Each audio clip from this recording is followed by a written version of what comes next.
Bom, boa noite a todos. Vamos, como sempre faço, vamos começar a nossa aula conversando sobre o estudo de caso que foi colocado para a semana passada, certo? Então, o estudo de caso na semana passada dizia o seguinte, era até uma questão da OAB. A administração fazendária de determinado estado, por entender que a empresa brasileira de Correios e Telégrafos enquadra-se como contribuinte do IPVA, incidente sobre os novos veículos de sua frota, adquiridos e emplacados em seu território, efetuou o lançamento tributário direto relativo ao respectivo imposto da sua competência.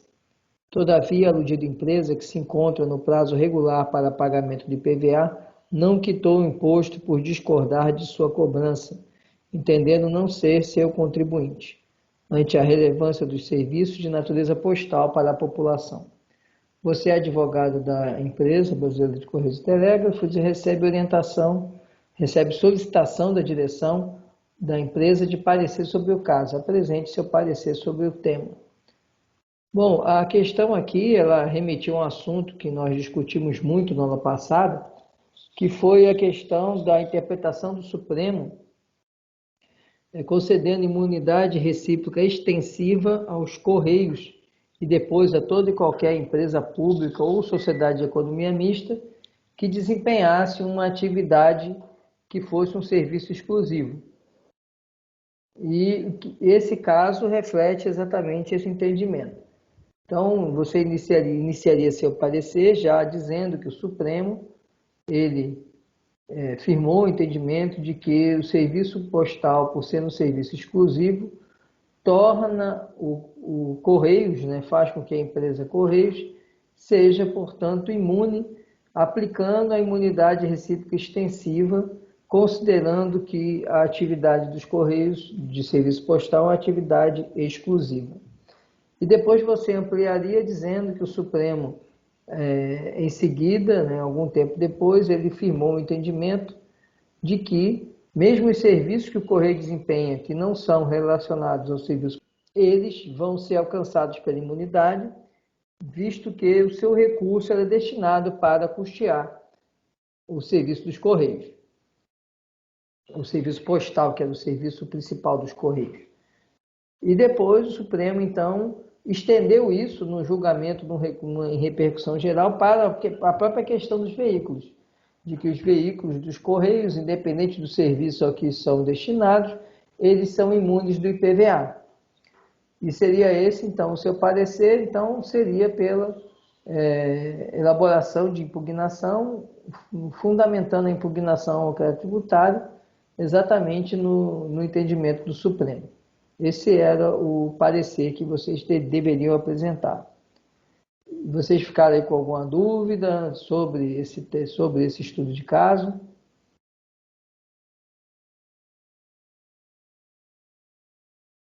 Não, tudo bem? Estão me ouvindo? Está tudo normal? Estão conseguindo ouvir? Tudo ok, Maria? Obrigado, viu? Beleza, então tá bom. Se foi tranquilo, então a gente vai em frente. Beleza, Antônio. Maria Fernanda também, obrigado pelo feedback. Então vamos lá. Então eu vou entrar propriamente no nosso conteúdo, tá certo? Vou começar então a trazer aqui para vocês o conteúdo da semana, que foi o restante das imunidades, né? Vamos começar pela imunidade religiosa. Antes de eu comentar sobre a imunidade religiosa, eu queria saber se alguém tem alguma pergunta sobre esse tema imunidades, sobre as imunidades que a gente reservou para essa semana, que foi a religiosa, partido político, sindicato trabalhador, entidade assistencial ou de educação sem fins lucrativos, imunidade cultural, que é dos livros e dos fonogramas e videofonogramas. Alguém tem alguma pergunta específica? Se não, eu vou começar aqui a discorrer sobre a imunidade. Achou tranquilo? Beleza, Maria Luiz, tá jóia. Obrigado aí pelo retorno aí e por ter gostado das explicações do vídeo. Valeu. Então vamos lá, gente. Vamos começar pela imunidade religiosa, tá bom? A imunidade religiosa, ela é muito questionada, né? Muita gente questiona por que que a igreja não paga imposto, etc. E o que a gente precisa entender é que desde o início das civilizações, quando a humanidade se organizou melhor, e foi melhorando sua organização, sempre quem cuidava do poder, quem era o governante, tinha ao seu lado, normalmente como um conselheiro, ou seja, com um papel também de autoridade, alguém com um papel religioso na sociedade. Um sacerdote, lá na Grécia tinha os pitons, as pitonisas.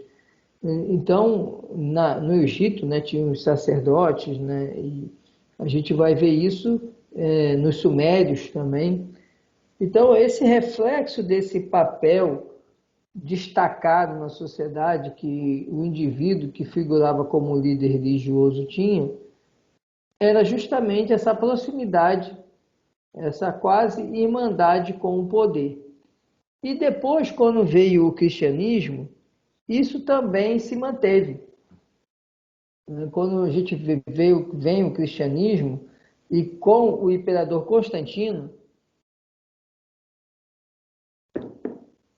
o imperador Constantino torna o catolicismo religião oficial de Roma, e aí vem a figura do papado, né? Tanto é que foi transplantado para Roma a sede, né, da Igreja Católica, que é o Vaticano, né? Então, a partir dali, ficou muito claro no Ocidente também essa proximidade entre igreja, entre religião e poder.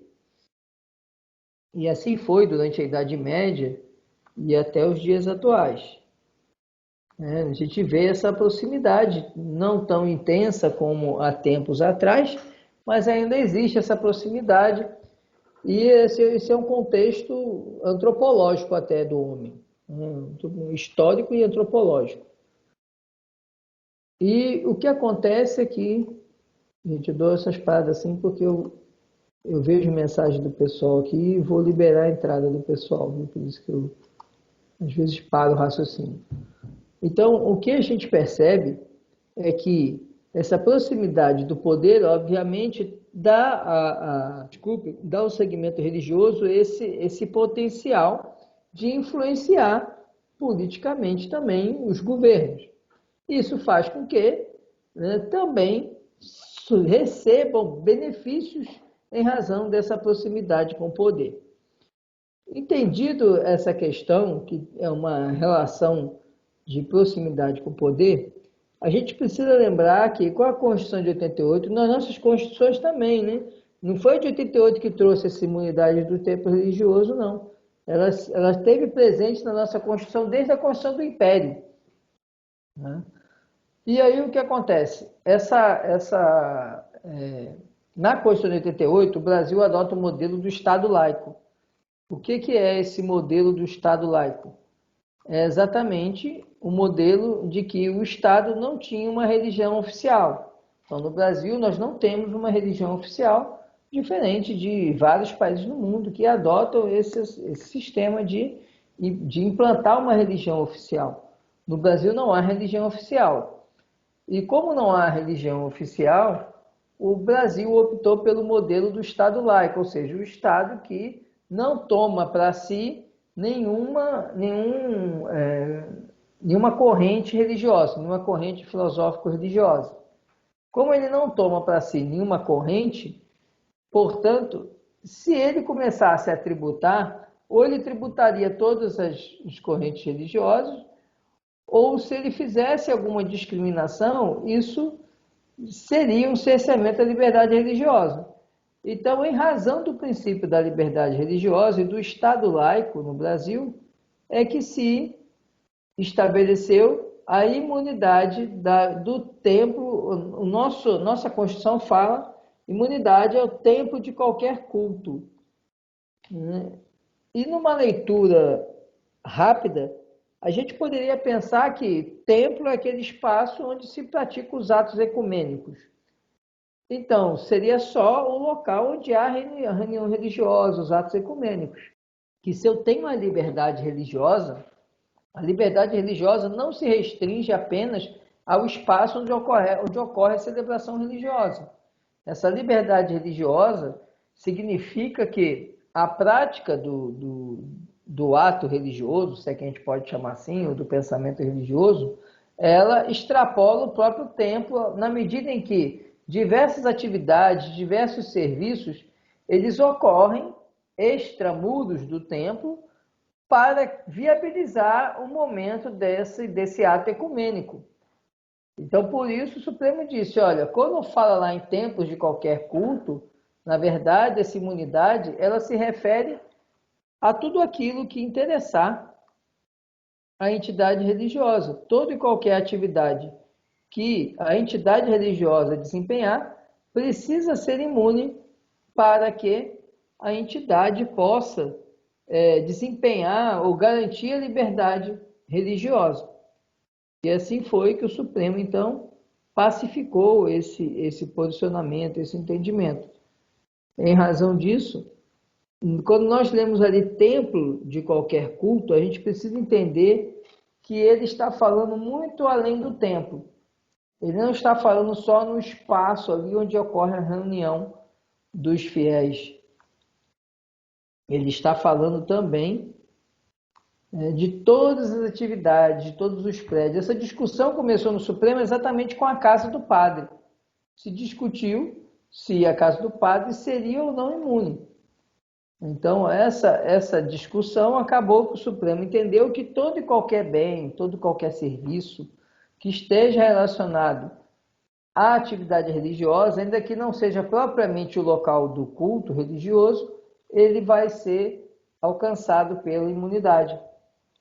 E aí a gente vê os julgados do Supremo, em que eu botei até no slide 15, lá vocês vão encontrar esse julgado, em que eu coloquei lá que ele fala que a imunidade religiosa, né, deve abranger não somente os prédios destinados ao culto, mas também o patrimônio, renda e serviços relacionados com as finalidades essenciais das entidades nela mencionadas. Ou seja, o Supremo pegou ali o parágrafo 2º da Constituição e deu uma interpretação ampliativa, porque ali se refere apenas às entidades, né, às pessoas jurídicas de direito público que estão relacionadas aos entes federados, que é a imunidade extensiva. E aí o Supremo aplica esse mesmo entendimento dessa imunidade aos templos religiosos. O Supremo, inclusive, sedimentou o entendimento de que a entidade religiosa que possui prédios alugados, e no Crato é muito comum vocês verem isso, né? No Crato tem ali aquela região da Sé, com vários prédios em volta, a grande maioria daqueles prédios são da diocese, e eles são alugados. Então, as pessoas ali pagam aluguel à diocese. E aí o Supremo diz o seguinte, que esses imóveis, embora não estejam diretamente relacionados à atividade religiosa, mas a partir do momento que o recurso que é arrecadado com eles é utilizado na atividade religiosa, então eles serão imunes. Portanto, esses prédios da diocese, ainda que alugados, são imunes, e ainda mais, a receita desse aluguel também não vai ser tributada, porque vai ser imune. Tá? Sim, todos os impostos, Marlon. Agora sim, a gente precisa lembrar o seguinte, Marlon. Quando a gente fala aí nesse ISS, ICMS, IPI, a gente tem que enxergar eles, Marlon, lembrar daquilo que eu falei na aula passada, diferenciar a posição deles enquanto contribuinte de direito e enquanto contribuinte de fato. Quando que o templo religioso vai ser, por exemplo, imune do ICMS?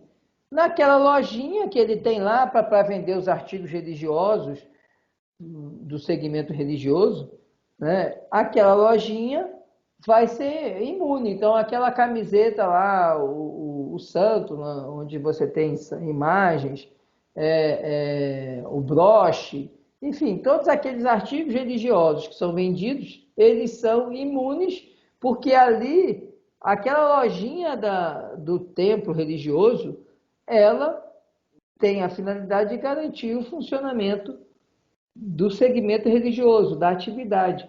Perdão, gente. Em razão disso, ele vai ser imune. Percebe? Se ele fosse uma loja qualquer, pagaria ICMS. Então, IPI vai ser mais difícil. Vamos imaginar, a não ser que ela vá confeccionar. Ah, Joaquim, mas é assim mesmo, é adaptação. Mas assim, você percebeu que você já estava autorizado a sua entrada, né?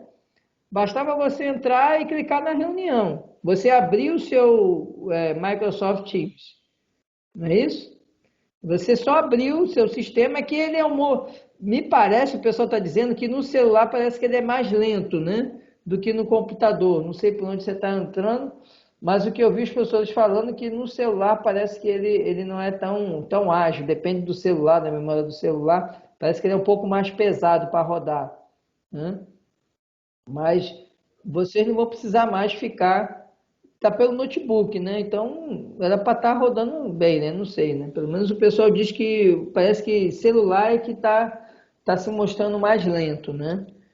Mas acredito que a gente vai se adaptar. É a primeira vez que vocês estão usando, eu também, né? Eu usei na aula agora, né? No primeiro horário, e estou usando agora, né? No segundo com vocês. Mas é adaptação. Depois que adaptar, a gente vai fluir tranquilo. Então, o que acontece? Eu estava falando aqui, estava explicando ao Marlon, né, essa situação, né? Então, Marlon, a gente precisa diferenciar. Pois é, o pessoal tem reclamado de travamento, Joaquim. Eu não tive problema não, assim, meu notebook rodou normal, não teve nenhum travamento não. Mas vamos nos adaptando. E aí o que acontece, Marlon? Vamos imaginar que ele tenha uma fábrica artesanal de vela, né, funcionando ali no templo religioso. Essa fábrica de vela não vai pagar IPI, porque na hora que ela vender a vela, ela está funcionando como uma indústria ali vendendo a vela, então não vai pagar o IPI. Agora, quando a empresa, né, quando a entidade, ela presta o serviço, ou industrializa alguma coisa, ou vende um produto, ele age como contribuinte de direito. Quando ela compra como consumidor qualquer, ela age como contribuinte de fato. Então, quando ela consome as coisas, ela não tem o benefício. Aí eu estou falando do templo, mas isso vale até para a União, para qualquer ente público, né? Vale para qualquer entidade que for imune. Quando ela age como contribuinte de fato, ou seja, como se fosse o consumidor final, ela não vai ter imunidade. Então, se ele chega lá no supermercado e fala assim, ó, supermercado, você me vende para mim, mas tira o ICMS, porque eu sou um templo religioso, sou imune. O supermercado vai dizer, não, tem que cobrar o ICMS porque você aí é contribuinte de fato, não é contribuinte de direito. Eu acho que eu toquei nesse assunto na aula passada, mas eu só quis falar isso para esclarecer, tá joia, Marlon? Esclareceu a sua pergunta?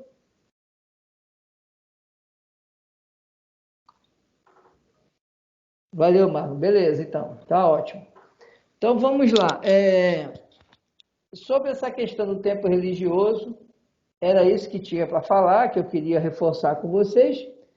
Vamos então à próxima imunidade, que é a imunidade relacionada aos partidos políticos, né?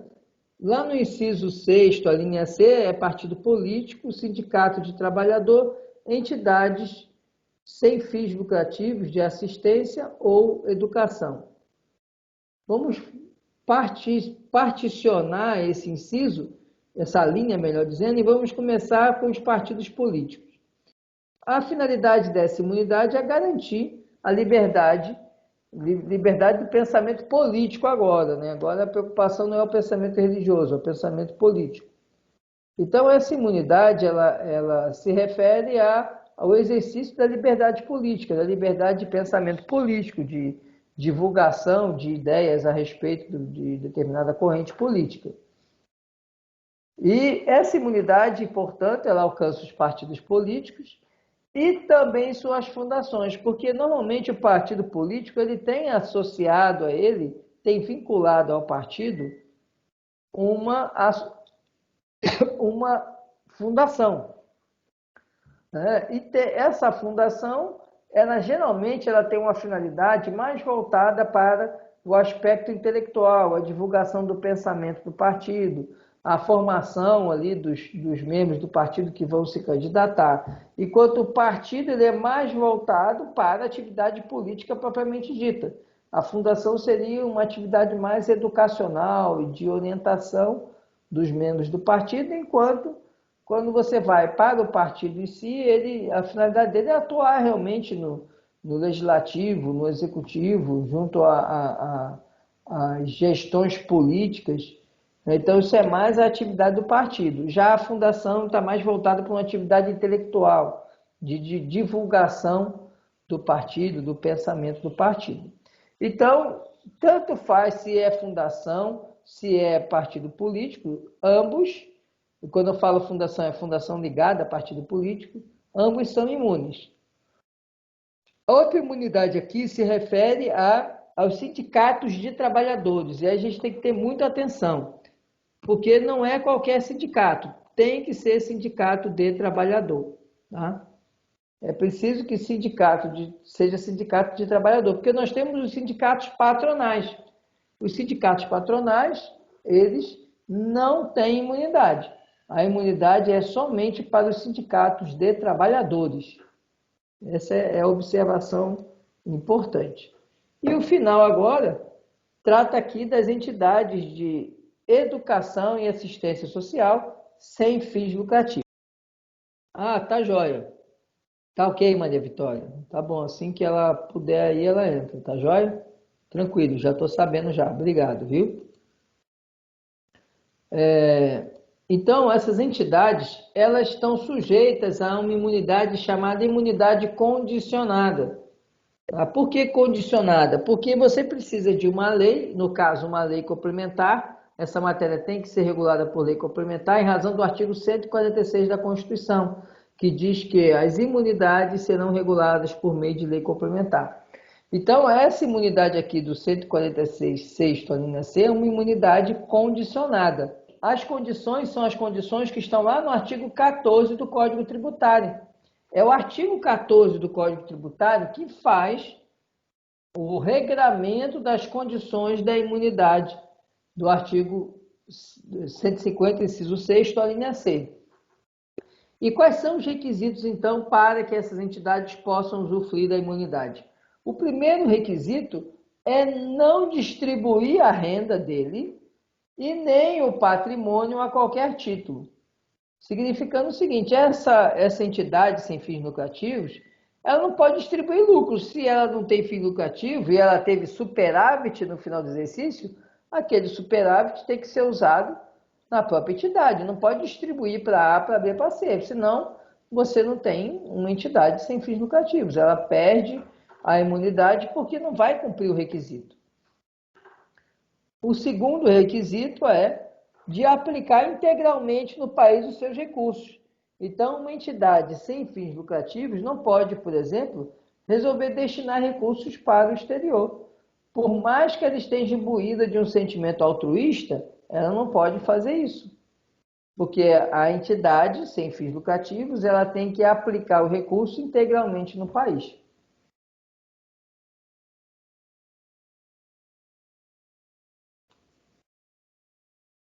Só parei aqui para aceitar outro aluno, gente. Então, ele tem que aplicar esse recurso integralmente no país. Outra situação, o terceiro requisito, é ter escrituração contábil regular, se valer dos documentos contábeis que são de elaboração e de confecção compulsória. Tá? Então, esses são os três requisitos. Não distribuir a renda ou patrimônio, ter a escrituração contábil regular e destinar os recursos integralmente no país. São os três requisitos que estabelece o artigo 14 do Código Tributário. O Supremo ele tem um entendimento, né, de que aquele mesmo entendimento dos Correios, tá? Se ele utiliza ele utiliza o patrimônio numa outra atividade, mas o recurso da utilização desse patrimônio ele usa na finalidade essencial. Então, ainda assim, esse patrimônio, mesmo ele não sendo utilizado para a finalidade essencial, ele vai ser alcançado pela imunidade. Então, para o Supremo, as entidades, ainda que estejam desempenhando uma função, ou estejam utilizando um patrimônio, ou estejam oferindo uma renda como atividade que não é a atividade essencial, a finalidade dessa entidade, ainda assim, eles vão ser imunes, tá? Não deixe de existir a imunidade. É o que está na súmula vinculante 52. Olha o que fala a súmula vinculante 52. Aqui ele está falando de imóveis alugados a terceiros, tá? Mas essa interpretação vai valer para qualquer situação de imunidade. Ainda quando alugado a terceiros, permanece imune ao IPTU imóvel pertencente a qualquer das entidades referidas no artigo 150, inciso 6, alínea C, desde que o valor dos aluguéis seja aplicado nas atividades para as quais tais entidades foram constituídas. O que ele está querendo dizer? Que pouco importa, né, que aquele bem ele não seja utilizado para a finalidade essencial. Se a renda oferida com aquele bem era destinada à finalidade essencial, permanece a imunidade. É o mesmo raciocínio lá dos Correios, né? E aí, por enquanto, alguma dúvida, gente? Alguma pergunta? Vamos então à imunidade cultural, certo? Essa imunidade cultural, ela se reveste em dois tipos de imunidade. Uma imunidade que é destinada aos livros, jornais e periódicos e papel destinado à impressão, e uma segunda imunidade que é destinada aos fonogramas e videofonogramas. A imunidade dos livros ela já estava prevista na redação originária da Constituição. Então, desde 88, a gente tem a imunidade dos livros, jornais e periódicos. Eles são alcançados com a imunidade. A finalidade dessa imunidade, como o nome diz, a imunidade cultural, né, que abarca essas duas, é justamente garantir o acesso à cultura. Então, se procura, retirando a cobrança dos impostos, retirar essa carga tributária e diminuir o custo de livros, jornais, de revistas, no caso lá dos fonogramas, videofonogramas, né, reduzir o preço de CD, DVD. Em relação aos jornais e periódicos, e originalmente o Supremo fixou o seguinte entendimento, que não cabe ao fisco estabelecer critérios de aferição para a imunidade, ou seja, se há liberdade de pensamento, não pode o fisco querer dizer que a imunidade só pode ser dada a determinado tipo de livro, ou de revista, ou de jornal. Porque se ele fosse dizer assim, não, só pode ter imunidade de livros escritos por Machado de Assis, por exemplo. Isso estaria restringindo a liberdade de pensamento. E a finalidade da imunidade é garantir o acesso à cultura e também permitir a liberdade, a difusão livre do pensamento. Então, o que o Supremo disse? Olha, pouco importa o conteúdo que está sendo veiculado no livro, jornal ou periódico. Pode ser tanto o livro do Machado de Assis, que eu dei no exemplo, agora, como pode ser também o livro de piada do Costinha. Seja um ou outro, todos eles vão ser imunes porque a liberdade é dada aos livros. Ele não diz que tem que ser livro voltados para educação infantil, educação ensino médio, ou voltados apenas para estudo, para adquirir conhecimento, ou só voltados para recreação. Ele não fala isso. Então pode ser desde o livro de anedota até o livro, um livro de medicina, um livro de literatura, tanto faz, tá? E aí o Supremo exatamente fixou esse entendimento. E em cima desse entendimento, por exemplo, o Supremo concede imunidade para álbuns de figurinhas, né? Que a princípio o álbum não está lá, né? Livro, jornal e periódico, mas ele entende que o álbum de figurinhas é um livro ou uma revista, né? Que é montada adquirente, por quem compra. Ele vai montando ali aquilo ali até que quando completa o álbum ele vira uma revista, vira um livro, uma revista. Então o Supremo entendeu que o próprio álbum de figurinhas seria imune. Então a imunidade ela não leva em conta a qualidade do conteúdo que está sendo veiculado, seja no jornal, seja no livro, seja nas revistas, que seria o periódico, tá? O Supremo também, uma discussão interessante nessa parte foi a discussão relativa ao e-book, né? Se o e-book deveria ser tributado ou não deveria ser tributado. Então, o Supremo, primeiro ele seguiu o seguinte entendimento, que lá falava em livro, jornal, periódico e papel destinado à impressão. E aí, nesse caso, o Supremo, que sempre faz uma interpretação extensiva, nesse caso, ele interpretava de maneira literal. Ele dizia, se o livro é imune e o papel da impressão também é imune, é porque o livro só é imune se for em papel. E durante algum tempo o Supremo pensou assim, mas a gente tem que lembrar o seguinte, que a Constituição ela foi promulgada em 1988, naquela época não existia e-book, nem existia essa mídia digital sofisticada, você não tinha isso. Não existia essa veiculação de informações através de mídias. Quando muito tinha aqueles disquete lá, 3/4, 5/8, que eram os disquetes grandões, que você guardava ali pouca informação. Então você não tinha livro, não havia esse conjunto de informações em mídia, melhor dizendo, só tinha livro em papel. E aí o Supremo entendia que o legislador só queria imunizar o papel, mas é porque naquela época só tinha livro de papel, não havia livro digital. Em razão disso, o Supremo, em 2017, com muita razão, reformulou o seu entendimento e fixou isso em repercussão geral, de que os livros digitais, ou seja, os e-books, também são imunes. E, além disso, a imunidade alcança também a mídia que é utilizada para a leitura do livro, desde que essa mídia só sirva para ler o livro. Por exemplo, o Kindle. O Kindle você não consegue fazer outras atividades que não ler ali os e-books. Então, por isso, o próprio equipamento vai ser imune. Agora, se for um tablet, um smartphone ou qualquer outro equipamento que ele tenha várias funções, ele não seja exclusivamente um leitor de e-book, ele não vai ser imune. Então, a imunidade é só para os e-books, ou seja, a mídia digital que contempla ali o livro, e o equipamento exclusivamente utilizado para a leitura dessa mídia, certo?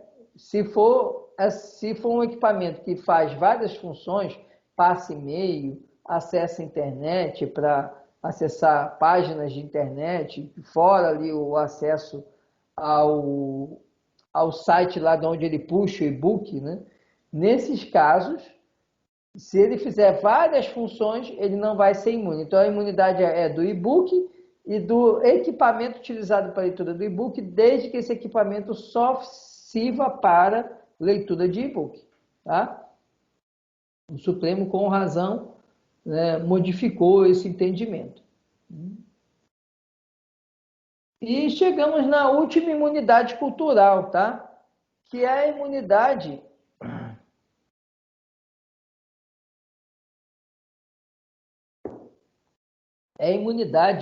dos fonogramas e videofonogramas, tá certo? Essa imunidade ela veio por emenda constitucional e a finalidade dela foi proteger a indústria fonográfica, evitar a pirataria, porque retirando ali os tributos, o preço das mídias, né, de CD, DVD ia cair, e caindo o preço dessas mídias, você desestimularia a pirataria, porque o valor do CD, do DVD, ficaria tão compatível com o do pirata que ninguém mais ia comprar a mídia pirata. A ideia era essa, né? E aí, veja, ela só protege a indústria nacional, porque o fonograma e videofonograma tem que ser de obra musical ou litero musical de autor brasileiro ou executada por brasileiro. Então, você pode ter ali uma música, por exemplo, de Tom Jobim, letra de Tom Jobim, essa mídia vai ser imune. Por quê? Porque traz a obra de um autor brasileiro, ainda que cantada por um estrangeiro. Então você podia ter lá um estrangeiro cantando Garota de Ipanema, que ainda assim esse CD, essa mídia seria imune. Agora, quando você tiver um estrangeiro cantando uma obra estrangeira, não será imune. E o contrário ali vale também. Se o brasileiro estiver cantando uma música estrangeira, uma música em inglês, ainda assim vai ser imune, porque a imunidade é para autores estrangeiros ou intérpretes, perdão, autores brasileiros ou intérpretes brasileiros. Então, se você tem um cantor brasileiro ali, naquela mídia, naquele CD, vai ser imune, tá certo? Então, a imunidade é para obras de autores brasileiros ou músicos brasileiros, executada por artistas brasileiros, ainda que seja uma obra estrangeira. Tá? Essa imunidade ela não tem grande polêmica, ela é uma imunidade relativamente recente, ela veio em 2016, então ela não traz maiores polêmicas, maiores controvérsias. A única observação que eu faria é essa etapa de replicação industrial, porque quem lê não entende, né? Por que replicação industrial não é imune, né? A finalidade disso foi preservar a Zona Franca de Manaus. Se você pegar CD, DVD, você vai ver lá que tem aquela gaivotinha. Aí você vai ver ali que está assim, produzido na Zona Franca de Manaus. Por que aquilo ali? Porque ele identifica que vem da Zona Franca de Manaus para divulgar a Zona Franca de Manaus. E, além disso, para saber que aquele produto não sofre tributação, porque vem da Zona Franca de Manaus. E aí o que acontece? Se não tivesse esse salvo, o que ia acontecer? Ia ficar imune no Brasil inteiro, a replicação industrial. Então a Sony e Maiodeon ia tudo sair de lá da Zona Franca de Manaus e ia botar a indústria em outro lugar do Brasil. Por quê? Porque agora, se é imune à replicação industrial, então não haveria mais essa preocupação em permanecer na Zona Franca de Manaus. Mas o Congresso Nacional foi alertado disso na época da tramitação e inseriu-se então essa exceção para preservar a indústria fonográfica e manter a indústria fonográfica na Zona Franca de Manaus. Porque eles também não pagam IPI. Eles têm outros benefícios, mas também não pagam o IPI, que incidiria nesse processo de replicação industrial. E se ficasse imune, eles não iam se preocupar em manter a indústria ali, eles preferiam sair. Como então, se eles não ficarem lá, na Zona Franca de Manaus, vai tributar, porque ele diz salvo etapa de replicação. Então ele continua na Zona Franca de Manaus, onde eles têm uma isenção. Lá na Zona Franca de Manaus não é imunidade, é uma isenção. Mas se ele saísse de lá, ele não teria essa proteção. Então, por isso que optou-se por fazer essa exceção dentro do dispositivo constitucional. Bom, gente, nenhuma pergunta mesmo. Acho que aqui o que eu tinha para falar das imunidades era isso aqui. Não tem, era falar o negócio do livro eletrônico, né, que eu frisei.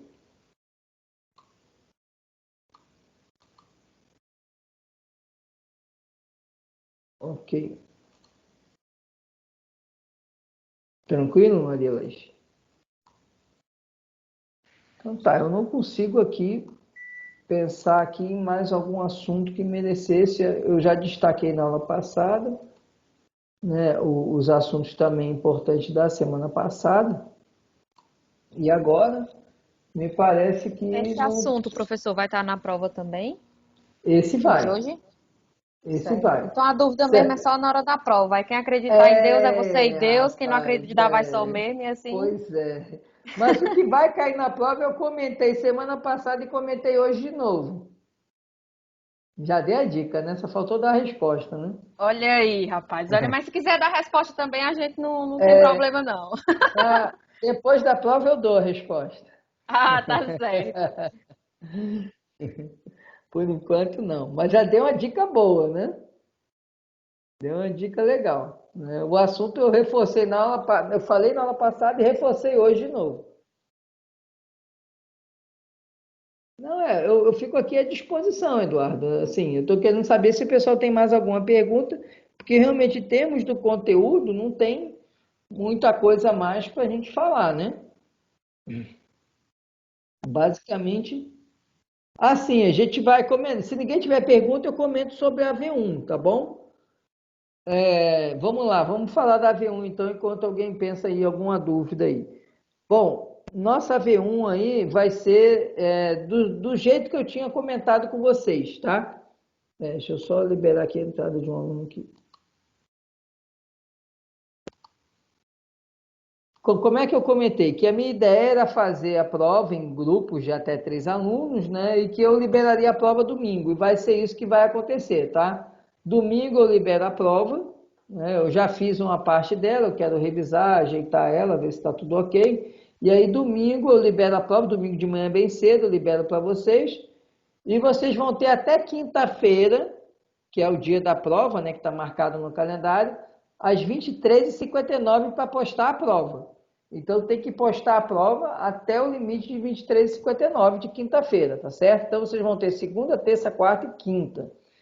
Particularmente, eu acho que vocês conseguem fazer a prova utilizando os horários de aula, porque na semana que vem a gente não vai ter nenhum conteúdo, não vai ter nada, tá tudo eu reservei tudo para V1. Então, segunda-feira vocês vão poder já começar a fazer a prova naqueles 50 minutos, né, do horário da nossa aula, assíncrona, e depois vocês vão ter os dois horários na quinta-feira, esse horário que a gente está agora, síncrono. Esses dois horários estão reservados para a prova também. Então, eu acredito que vocês com tranquilidade conseguem fazer nesse tempo. Tá? Vocês não precisam se preocupar, a não ser que tenha muitas outras provas e vocês queiram logo matar tributário. Mas eu acho que a minha prova vai ser o menor dos problemas de vocês, porque ela está realmente, não está complicada não. Amanhã vai ter Então, estudo de caso, professor?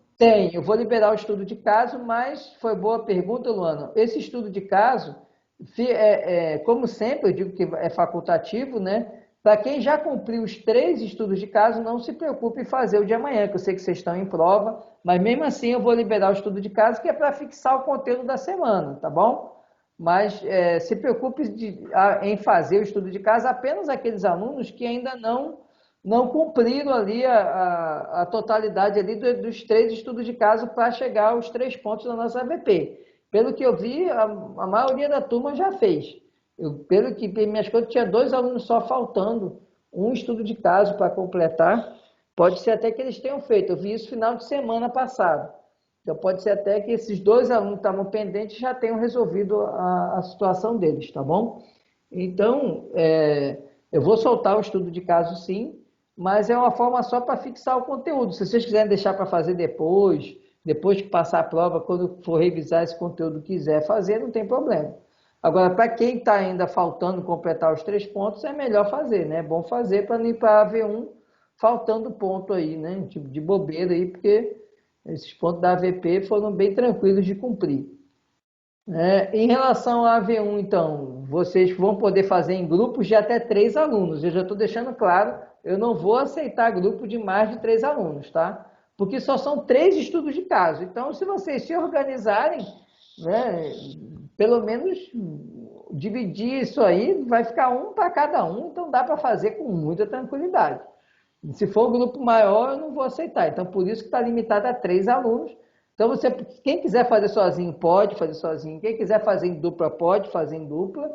E até trio, pode fazer. Não pode passar de 3. Se tiver 4, sugiro, divide em 2 duplas. Vira 2 duplas e pronto.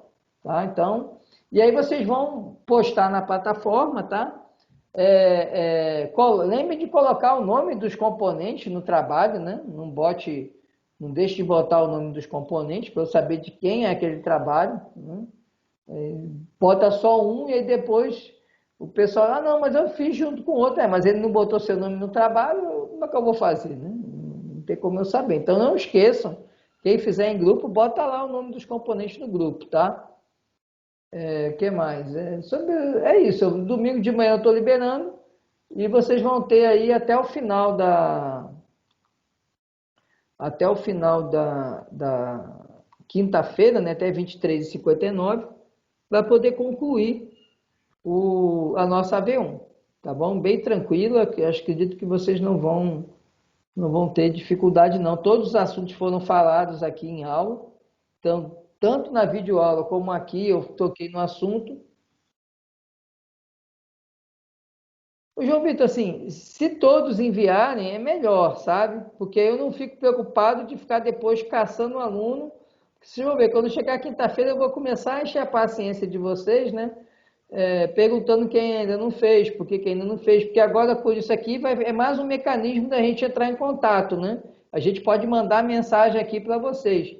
Então eu vou começar a fazer esse trabalho de formiguinha, igual eu fiz no semestre passado, de ver quem é que não mandou ainda, tá bom? Aí quem faz um arquivo só, com o nome dos três, ou dos dois componentes, mas cada componente é bom postar, porque facilita o meu controle, né? Vocês aliviam para mim de eu não ficar tendo que abrir um por um para ver quem é que já fez, quem é que não fez, que eu vou só olhando quem ainda não enviou, e quem não enviou eu vou ficar mandando mensagem cobrando, né? Tá joia? Mas lógico, se deixar de postar não vai ficar prejudicado, é só para facilitar o meu controle, desde que tenha o nome dos componentes, né? Igual o semestre passado, o aluno, eram dois no grupo, aí um mandou, só que mandou só o nome dele, não botou o nome do outro colega, o colega não mandou e ficou sem nota. Não, como é que eu vou aceitar um trabalho que não tinha seu nome e você não postou o trabalho, ficou sem nota? Teve que fazer segunda chamada, né? Tá certo? Pois é, né? Amigão, né? Amigo, pois é, mas aconteceu semestre passado, viu? Então, para evitar isso aí, eu sugiro que mande, né, com o nome do grupo e também cada um poste, mesmo, vai ser o arquivo igual, não tem problema, mas poste o arquivo no seu nome, para não ter esse problema de às vezes o colega esquece de botar o nome, manda e aí pronto, e aí você não mandou, ele não mandou e ficou sem. Tá joia? Mais alguma pergunta aí sobre a AV1? Só atualizar aqui.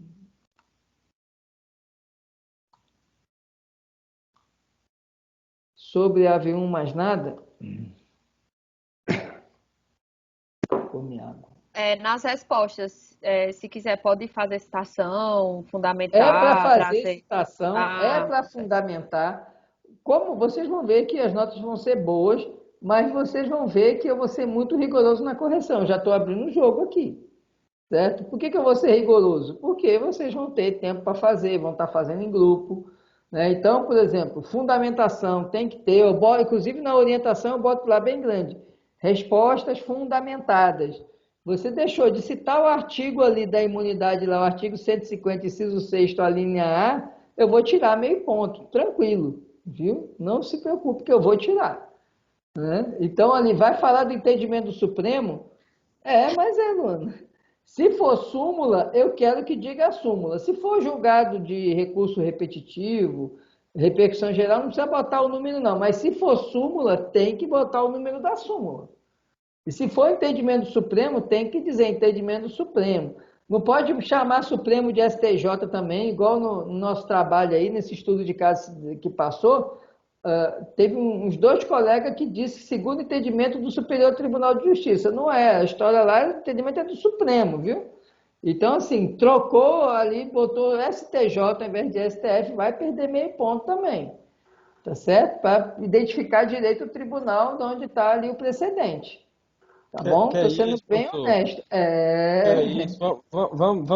Vamos compartilhar aí nesse De período de novo vai pandemia. chorar. O Nesse Cleiton período de de novo pandemia, a gente tem chorando. que se ajudar, professor. A gente tem que se ajudar porque tá pesado, viu? Eu estou ajudando, pô. Vou dar a prova para vocês domingo, para vocês fazerem em trio, para entregar até meia-noite da quinta-feira, mais ajuda que isso. Se você fizer uma questão por dia, ainda vai sobrar dia aí. Vai ter domingo, segunda, terça, quarta, quinta.